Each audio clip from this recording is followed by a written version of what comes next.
El repte és majúscul. Fins i tot he posat expectatives de que surti bé l'explicació d'avui. Ok. No sé com anirà, però avui mirarem de fer-ho tot. Tot és tot. Parlarem dels beneficis, com els enfoca la neurociència, com els agafa la psicologia i després com es practica. És a dir, parlarem de ciència, psicologia, tradició i tot ho ajuntarem amb la pràctica que mirarem de fer després. Vull dir, i això explicat en 10 minuts i fet en 40 minuts. Llavors, bueno, avui sí que, com que ja dic, bueno, dia 10 de novembre, això ja, la cosa ja entrem en plena tardor, època de recolliment i tal, doncs anem a provar-ho. Val? Molt bé. Doncs endavant. Vaig a compartir la pantalla, només són tres slides avui. Primera diapositiva.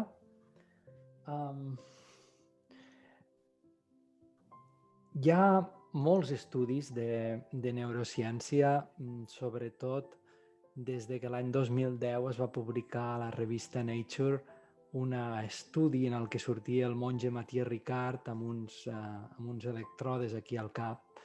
Aquella revista va ser Time va ser, sí, no Nature, Time. Aquella revista va fer un punt d'inflexió i la ciència es va començar a interessar amb els estats de meditació. Com es podia un relaxar només concentrant-se. I van començar a fer molts estudis en aquest sentit. Abans n'hi havia, però l'augment va ser exponencial.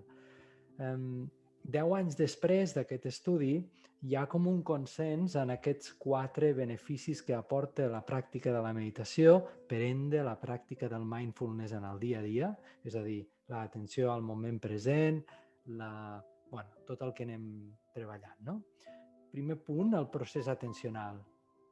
Diguem que les dues grans capacitats de la ment, o les top, són atenció i memòria. No? Així que hi ha un augment de la capacitat de focalització perquè entrenem el fet de sostenir l'atenció en un objecte de manera constant.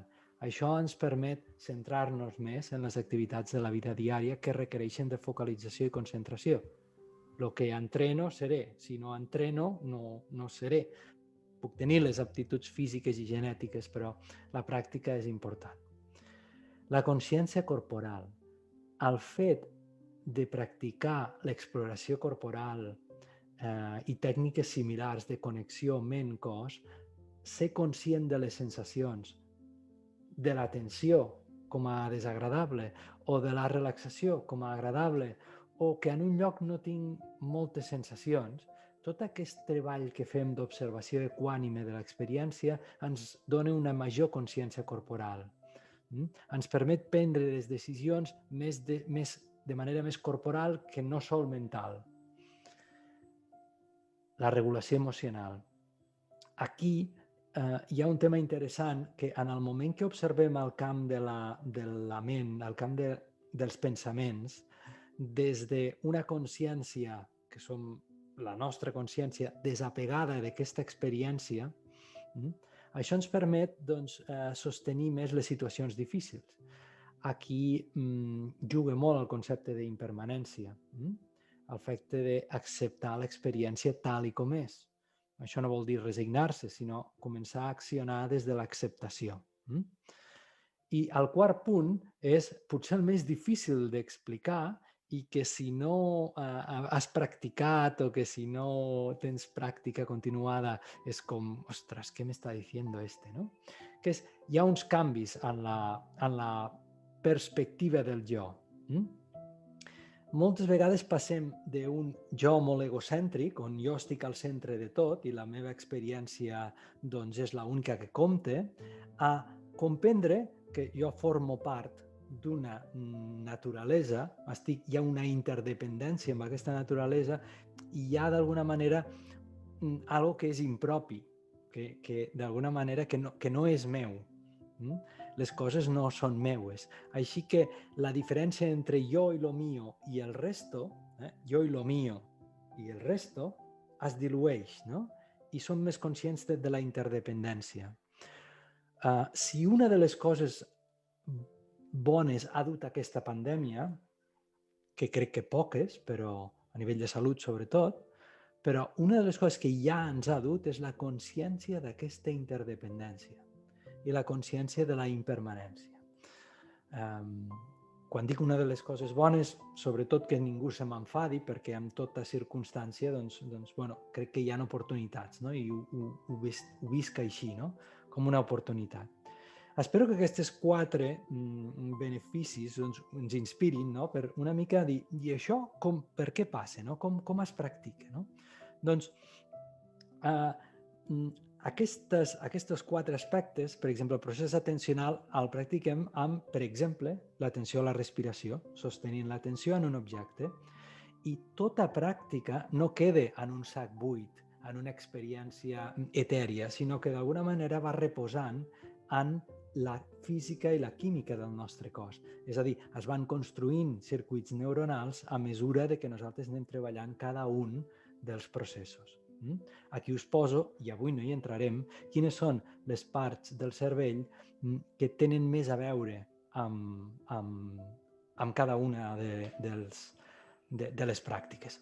Per exemple, dues molt claus són la ínsula i l'amígdala, no? Però avui no hi entrarem. Entrarem un dia una mica més un dia mirarem la ínsula i un dia mirarem l'amígdala. La consciència corporal, com la treballem? Amb l'exploració del cos. De forma ordenada tenim sensacions corporals sense reaccionar. Val? Com entrenem la regulació emocional? La meditació que fem sempre als 5 minuts al final de la pràctica, quan observem circumstàncies desagradables, agradables o neutres, i ens quedem amb aquella observació equànime, sense jutjar, ens ajuda a comprendre que l'experiència és tal i com és. No? Per això ens posem a visualitzar una persona amiga, una persona neutra i una persona, diguem, no sé, de difícil relació, no? Per explorar quin és el nostre patró reactiu i mirar de girar aquesta tendència de reaccionar. I aquests canvis amb la perspectiva del jo, que seria el quart, es aconsegueixen molt amb l'observació dels continguts mentals, el que vam fer la setmana passada, no? De dir, jo estic en silenci, però evidentment no hi ha silenci a la ment, sinó que la ment continua pensant. I el que faig és miro d'observar quina tipologia de pensament tinc i deixar-lo anar. El fet de no enganxar-me als pensaments agradables, de desapegar-se d'aquest desig, és una pràctica que té el seu equivalent a intentar no fugir de lo desagradable. Així que, una mica explicat així de pressa, pel temps que tenim, aquestes serien les pràctiques que relacionen els mecanismes i d'alguna manera les àrees principals del cervell associades. Tot això es pot fer en una sola pràctica i, per exemple, moltes vegades, quan dius vaig a fer una meditació, doncs ja fas un camí en què no només fas una d'aquestes pràctiques, sinó comences per una i acabes per una altra. Així que avui, com ho practicarem, això? Ho practicarem començant amb una atenció a la respiració. Primer fixarem la postura. Aquesta atenció a la respiració, i aquí ho lligo una mica amb la part de la tradició, en els textos antics de l'època del Buda o anteriors a l'època del Buda, com és aquest cas, la pràctica de l'atenció a la respiració ja està descrita en un llibre que es diu Anapanasati, que té més de 2.500 anys.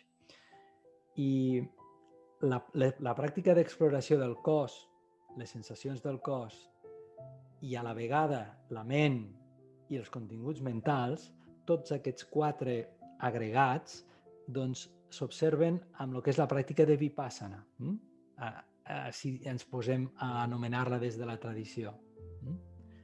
Així que, i per acabar, farem una mica el que fem sempre, que és la meditació de la bondat, que en la tradició té el nom de Metta Bhavana. Començarem amb atenció concentrada, Anapana o Anapanasati, exploració del cos i dels continguts de la ment, intentant no apegar-nos a lo agradable i no fugir de lo desagradable, i al final farem la meditació de la bondat o metta bhavana. Així que una mica és curiós com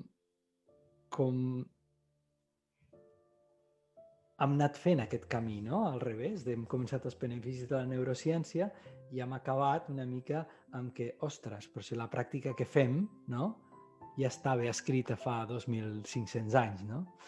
Llavors, bueno, està bé per a mi fer aquest camí al revés i veure que ara estem reescrivint una mica coses que la nostra cultura, de la nostra civilització, doncs ja havia descobert o de manera similar doncs, fa molts anys.